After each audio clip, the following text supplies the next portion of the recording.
Few months ago, my homeschooler made a comment, and your children may have observed this as well.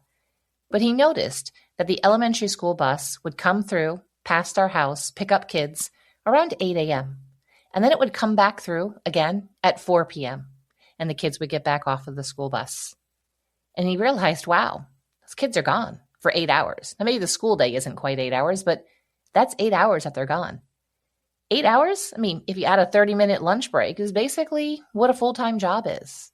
And he and I just kind of looked at each other, and I mentioned that full-time job, and he's like, yeah, I guess it actually is for a 5-year-old, an 8-year-old, a 12-year-old, and now granted the older kids, they get picked up a little bit earlier, get off a little bit earlier as well, but still it can end up being 7, 8 hours long. And I looked at him and said, you're pretty lucky, aren't you? And he absolutely agreed, because we don't have to do school for that much time. School does not have to be a full-time job when you are homeschoolers. So spoiler alert there. So today we are going to talk about the fact that, and I'm not throwing school under the bus. Okay, no pun intended or anything. That is a choice that some people make, and that's what they want for their kids and for their families.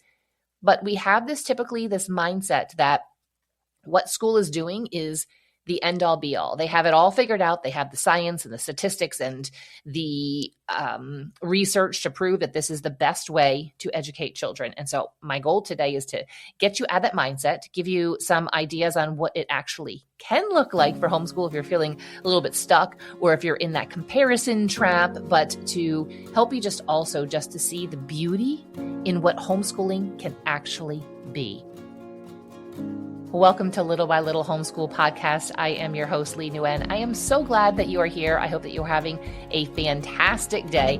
I hope you're staying warm through this February, the winter, and all that comes along with it. And I hope that you are having a good homeschool day. I know that sometimes in February, we can feel like this is getting to be a lot. If you're feeling like you are burned out or getting close to burned out, go ahead and listen to a couple episodes back. I did talk about that. And it can just be, this is the time where you're really in the trenches and you just gotta put one foot in front of the other. And I hope that today's episode will give you maybe a little bit of a feeling of spring, a little bit of freshness, a little bit of levity when it comes to your homeschool. So let's dive into today's topic. There is actually an observable phenomenon when it comes to kids entering school. They go into school and they are so excited about kindergarten. I've seen this firsthand from other kids. I've seen this from my own children as well. They're so excited, and that excitement starts to wane. And maybe not in that first year, then they're like, yeah, now I'm going to first grade, and yeah, I'm a first grader, big kid and everything.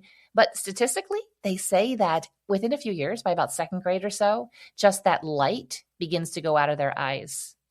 And with homeschooling, we don't have to do that with our kids. There's going to be sometimes some subjects and some topics, and their eyes are going to start to glaze over. They're not going to be necessarily excited about, but we also are able to use those subjects to say, this is when we learn diligence. This is when we learn perseverance. And mom and dad say that this topic, sometimes it's math, is important to know. And therefore, we are still going to do it, even if you have a bad attitude about it. But the light of the curiosity and the wanting to learn, think about young children. They will crouch down, look at things at the ground. They will look up at the sky. They will ask you a million questions about what you're doing because they want to learn. But when learning becomes a job, a duty, a task, a checklist, that light starts to go out of their eyes. And oftentimes in school, it's because there are a lot of rules. Now, I'm not saying there shouldn't be rules in your homeschool, but these rules are applied to a large group of kids. They cannot speak out of turn because then everybody would be speaking. And then a teacher is there with 20, 25, 30 kids, and they're all talking at the same time. And that just leads to chaos. They need to walk orderly down the hall, or everybody's going to be running around and someone's going to get hurt. Your kids don't need to walk orderly down your hall. Now, yes, we should teach them to walk instead of always running so that they don't maybe run over their little baby sister or brother. But so there should be some orderliness, but the light starts to go out because there are so many parameters and very tight boundaries. I don't want you to do that to your kids when it comes to homeschool. I began to see this with my daughter. She went to school through second grade, and second grade was a very rough year. there were tests that she had to study and prepare for. And she was physically sick on those days, crying about these tests. And if she didn't do perfectly well and get 100 on them. And it was more about the task and the duty and the checklist and the letter grade or the number grade. And it wasn't about the learning. It wasn't about the knowledge. It wasn't about the excitement and beauty of the world that God has given us that we can learn about. And so we had a bit of deschooling to do when I brought her home in 3rd grade. As I talk about this, I don't want to forget to mention that I do have an episode about deschooling, and I would highly recommend that you listen to it. If you're like, what is deschooling? Do I need it? If you are asking those questions, yes, you do need some deschooling, and you can learn more about it. I will link that in the show notes for you. But her and I had to do some deschooling. Now, I had a lot more deschooling to do, but I focused first on her and what I could do. Like her and I were deschooling certain parts of what I needed to deschool and like 100% of what she needed to. And then I had to go on and I had to continue that process for myself. So if you need to deschool, focus on what your kids need first, and you can do that along with them. And then afterwards, you might have more deschooling to do, like I did, because I went all the way through the school system and very much believed that it was the end all be all and that it was always the right and exact way to educate children. And so we really had to do a lot of deschooling. And I can now very much say that we got to that other side.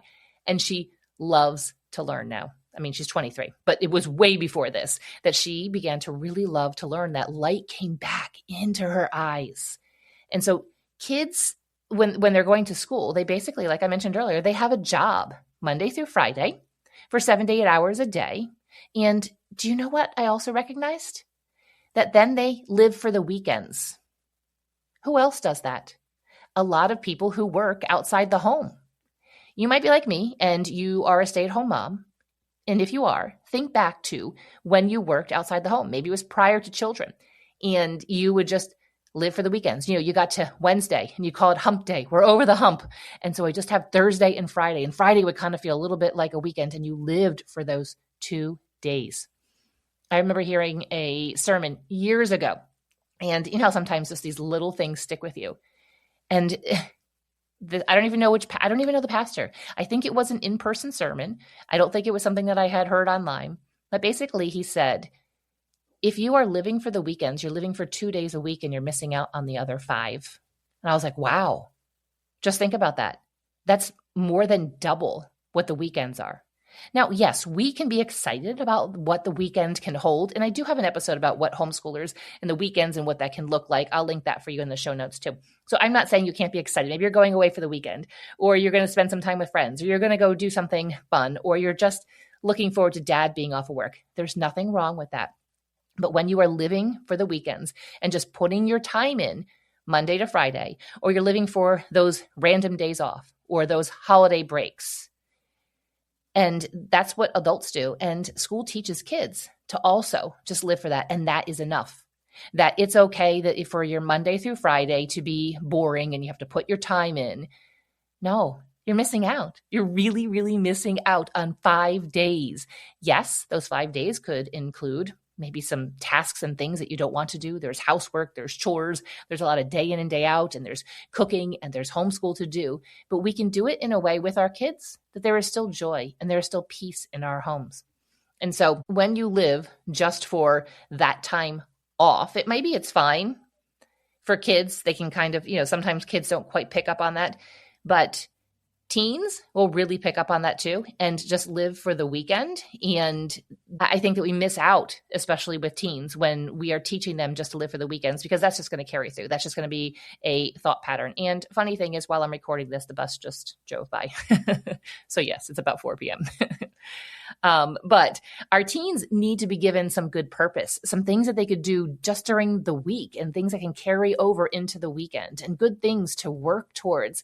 And those good things to work towards could be on the weekend. Maybe they have a job and they really enjoy it and they're only allowed to work on the weekends. That's okay. It's okay to be excited about things that are on the weekends. But if our head is hung low, Monday through Thursday, Friday we get up and then we say, okay, I can pick my head up a little bit higher. And then, okay, Friday when I get off of work or get out of school, then, all right, then real life begins. No, you just missed out on 5 days. Homeschool, though, we know is a full lifestyle. We've talked about that, and I'm sure you read books, and all kinds of other people are talking about it as well. It's not just the curriculum. That is a part of it, yes, and it's important for us to have that educational foundation, laying that framework for our kids, teaching our kids how to learn and giving them a love of learning. So in terms of hours, homeschool technically is longer than school because it could be 24 hours, but hopefully your kids are sleeping. We'll say, hopefully maybe they're in the 9 to 10 hour range. Let's just go with 10 because it's easy math to do. That means you have 14 hours that technically is, we'll say in air quotes, homeschool. You're like, well, that's longer than the 8 hours you were saying. Yeah, but the academics might only be 1, 2, 3 hours. Maybe if you have an older teen who's taking college courses online or in person at a community college, that might be 4, 5, 6, but still there are so many hours in the day. So it shouldn't feel like homeschool is more than school because you have those 14 hours. Because it's just as life. It's just us doing life together and our kids coming alongside us. Things like your kids helping you make dinner. Or maybe they're not helping make dinner, but they learn how to set the table and they put out the napkin and they know where to properly put the different utensils. My kids are currently on a strike on that. I remember teaching them and I'm like, why are we putting all of the utensils on the right side? I'm like, the knife and the spoon go on the right and the fork goes on the left. And my boys are like, but we use our right hand for all of them. So why are we not putting it all on the right side? I'm like, well, your sister's left-handed. Are you putting it all on the left side for her? They're like, that's a good idea. I'm like, so sometimes you just kind of give up on those things. I'm like, all right, it's fine. It's not worth the battle. But they can help me set the table. They can help clean up after dinner. Like that is a part of teaching and training. And it shouldn't feel like drudgery. It shouldn't feel like one more thing. Oh, I have to teach them how to cook dinner. Maybe they don't need to learn to cook every single dinner. I had come up with a list of a couple of dinners and I wanted my kids to be able to do those so that I could have some nights off from cooking dinner. And they got really good at making those couple of dinners. And then the other dinners, none of them, I guess some of them went through phases where they were really into cooking and it might've been a year or two and they really wanted to be in the kitchen and help me a lot with things. And then they kind of outgrew that phase and then became obsessed with something else and moved on. But overall, homeschool is a lifestyle. Dad's going to work out in the car. Dad has an errand to run. You go and do just maybe fun things, go for a bike ride as a family. Like that still is all a part of homeschool. Your family is a homeschool family. Okay. It's not just the curriculum. And that is a part of how homeschool can be different. You should not be doing homeschool for 8 hours in a day. Even when I said that those 5-year-olds are gone for 8 hours, like the bus ride is like 30, 45 minutes. And that's on both ends of it. And okay, so maybe they're in school from 9 to 3. Okay, that's 6 hours. They're really not even doing 6 hours worth of work. And this is something I quickly came to realize. I was like, wow, I have a captive audience here. It doesn't take an hour-long math period. I can do math with them within 15 minutes.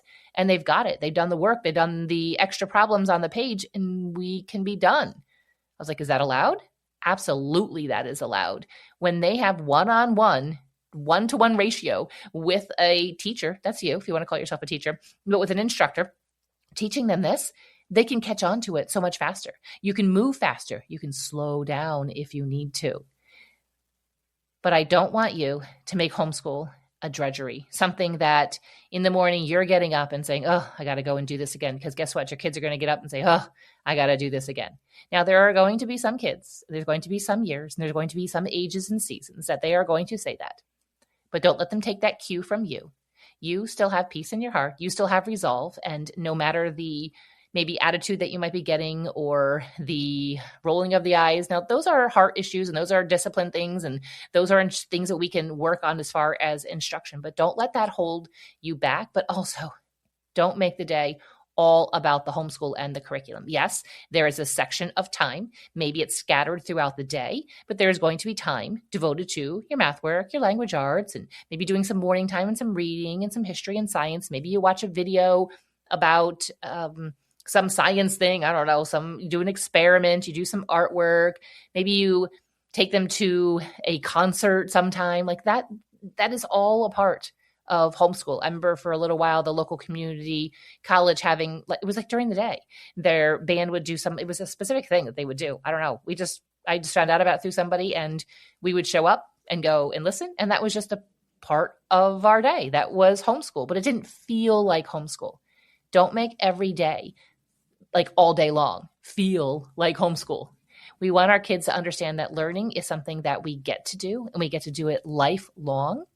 And when so much emphasis is put upon getting it right and checking off the list and filling in the worksheets, it really starts to kill that love of learning, and it really starts to diminish the light in their eyes. So be careful. You start to see the light go out, say, okay, how can I bring back a love of learning for the world that God has created? And as they get older, it's allowing them to pursue the areas that they are the most interested in, and saying it's okay that they don't pursue the other areas. If you do not have a math-minded child, they do not need to take all the way up through trigonometry, calculus, and whatever else is maybe beyond that. That's just not the way that their brain is wired. Do the math that would be good and beneficial for them, and maybe that your state might require, and maybe you have to do testing, and things are going to help them be successful in that. But they don't need to go to that higher math levels. There are people that are equipped and want to do that and enjoy that. My son has a great friend. He loves that kind of stuff and totally geeks out on it. And my son enjoys it. But I'm like, I don't see you pursuing a career or pursuing a path in that. And if you decide to pursue a career or path in that, as they get older, they'll be like, oh, I want to do this. And they'll put the time and the effort into it. So what I want to encourage you in this episode is that, yes, school is a full-time job for those children whose parents decide to enroll them in school, but you have decided that you want to homeschool your kids. And so therefore, it doesn't have to be a full-time job in terms of hours. It is a full-time lifestyle that you get to decide upon when it comes to your family culture. So you get to figure out what that looks like, which sounds very open-ended, but have fun with it. Just decide, what does it look like for the rest of this homeschool year?